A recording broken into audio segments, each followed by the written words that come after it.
யோசுவா அதிகாரம் 3. அதிகாலமே யோசுவா எழுந்திருந்த பின்பு அவனும் இஸ்ரவேல் புத்திரர் அனைவரும் சித்தீமிலிருந்து பிரயாணம் பண்ணி யோர்தான் மட்டும் வந்து அதை கடந்து போகும் முன்னே அங்கே ராத் தங்கினார்கள். 3 நாள் சென்ற பின்பு அதிபதிகள் பாளையம் எங்கும் போய் ஜனங்களை நோக்கி, நீங்கள் உங்கள் தேவனாகிய கர்த்தருடைய உடன்படிக்கை பெட்டியையும் அதை சுமக்கிற லேவியராகிய ஆசாரியர்களையும் கண்டவுடனே நீங்களும் உங்கள் இடத்தை விட்டு பிரயாணப்பட்டு அதற்கு பின் செல்லுங்கள். உங்களுக்கும் அதற்கும் இடையிலே 2000 முழ தூரமான இடம் இருக்க வேண்டும். நீங்கள் நடக்க வேண்டிய வழியை அறியும்படிக்கு அதற்கு சமீபமாய் வராதிருப்பீர்களாக. இதற்கு முன்னே நீங்கள் ஒருபோதும் இந்த வழியாய் நடந்து போகவில்லை என்று சொல்லி கட்டளையிட்டார்கள். யோசுவா ஜனங்களை நோக்கி, உங்களை பரிசுத்தம் பண்ணிக் கொள்ளுங்கள், நாளைக்கு கர்த்தர் உங்கள் நடுவிலே அற்புதங்களை செய்வார் என்றான். பின்பு யோசுவா ஆசாரியர்களை நோக்கி, நீங்கள் உடன்படிக்கை பெட்டியை எடுத்துக்கொண்டு ஜனங்களுக்கு முன்னே நடந்து போங்கள் என்றான். அப்படியே உடன்படிக்கை பெட்டியை எடுத்துக்கொண்டு ஜனங்களுக்கு முன்னே போனார்கள். கர்த்தர் யோசுவாவை நோக்கி, நான் மோசையோடு இருந்தது போல உன்னோடும் இருக்கிறேன் என்பதை இஸ்ரவேலர் எல்லாரும் அறியும்படிக்கு இன்று அவர்கள் கண்களுக்கு முன்பாக உன்னை மேன்மைப்படுத்துவேன்.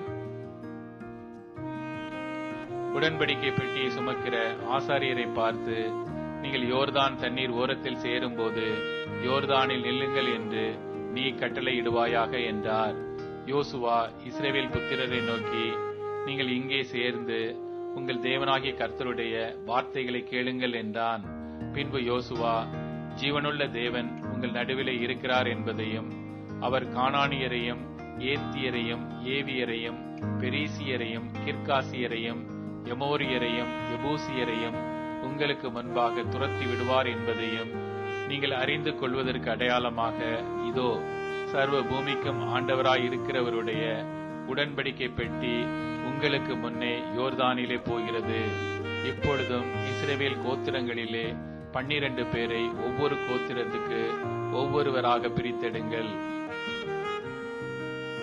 சம்பவிப்பது என்னவென்றால், சர்வ பூமிக்கும் ஆண்டவராகிய கர்த்தரின் பெட்டியை சுமக்கிற ஆசாரியர்களின் உள்ளங்கால்கள் யோர்தானின் தண்ணீரிலே பட்ட மாத்திரத்தில் மேலே இருந்து ஓடி வருகிற யோர்தானின் தண்ணீர் ஓடாமல் ஒரு குவியலாக நிற்கும் என்றான். ஜனங்கள் யோர்தானை கடந்து போக தங்கள் கூடாரங்களில் இருந்து புறப்பட்டார்கள். ஆசாரியர்கள் உடன்படிக்கை பெட்டியை ஜனங்களுக்கு முன்னே சுமந்து கொண்டு போய் யோர்தான் மட்டும் வந்தார்கள். யோர்தான் அறுப்பு காலம் முழுவதும் கரை புரண்டு போம்.